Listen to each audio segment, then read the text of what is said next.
ഡോക്ടറോട് പറയും ഇവിടെ ഒരു റിവ്യൂവിന് ഇങ്ങോട്ട് വരണം എന്ന് പാരൻസ് ഒക്കെ ഇവിടെ കാത്തിരിക്കുന്നു ഡോക്ടറിന്. ഏറെ തിരിച്ചറിയപ്പെടാത്ത ഒരു മേഖലയാണ് ഈ ലേണിംഗ് ഡിസബിലിറ്റി എന്നത്. നമ്മുടെ വിദ്യാലയങ്ങളിൽ ലേണിംഗ് ഡിസബിലിറ്റി പ്രോബ്ലം അനുഭവിക്കുന്ന നിരവധി കുട്ടികളുണ്ട്. അവരെ കണ്ടെത്തുന്നതിനോ വേണ്ടത്ര പരിഗണന നൽകുന്നതിനോ നമുക്കിന്ന് സാധിച്ചിട്ടില്ല.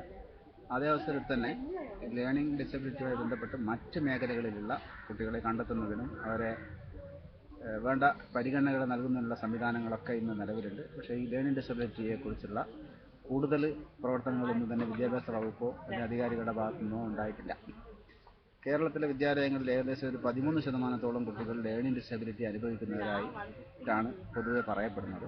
പക്ഷേ അവർക്ക് ആവശ്യമായ പരിഗണനയും സ്നേഹവും പരിശീലനവും നൽകുകയാണെങ്കിൽ അവരെ മറ്റുള്ള കുട്ടികളോടൊപ്പം തന്നെ എത്തിക്കാനും അവരുടെ ഏത് മേഖലയിലാണോ അവർ താല്പര്യം ആ മേഖലയിൽ അവർക്ക് മുന്നേറാനുള്ള സാഹചര്യവും നേരത്തെ കണ്ടുപിടിക്കുകയാണെങ്കിൽ ഇന്ന് സാധ്യമാണ്. ഇതിൻ്റെ ഭാഗമായാണ് കോഴിക്കോട് സർവകലാശാല life long learning and extension വകുപ്പിൻ്റെയും കോഴിക്കോട് ജില്ലാ പഞ്ചായത്തിൻ്റെയും സഹകരണത്തോടെ ഇത്തരത്തിലുള്ള ക്യാമ്പുകൾ ജില്ലയിൽ 3 നടത്തുന്നത്.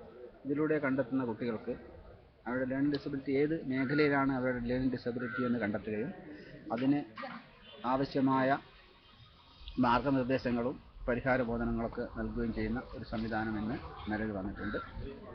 അത് വളരെ വിജയകരമായി മുന്നോട്ട് കൊണ്ടുപോകാൻ എല്ലാവിധ ആശംസകളും നേരുന്നു. Thank you sir.